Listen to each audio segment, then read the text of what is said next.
there's this chemical in the brain that's released from, what Descartes referred to as the seat of the soul, and Yes. as the Egyptians, referred to as the eye of Horus.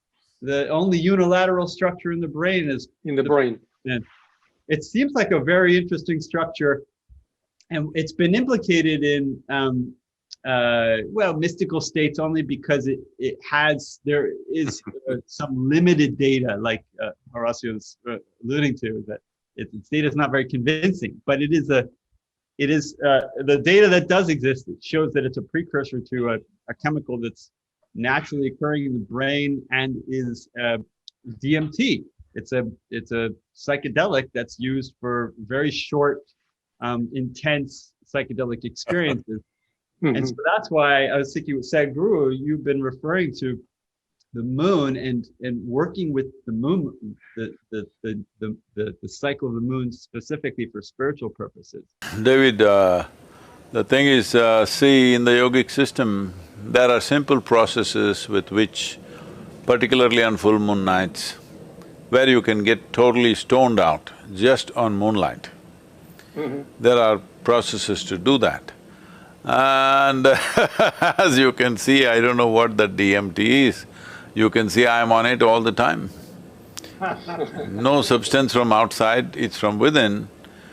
It is in some way, on one level, in the physiological level, the significance of yoga is to stay in tune with the sun and moon cycles in relation to the planet.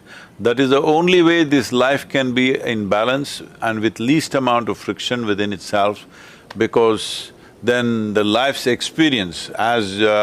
whatever the chemicals you're discussing, serotonin, melatonin, all this stuff, essentially you're saying chemistry determines the nature of your experience of life itself.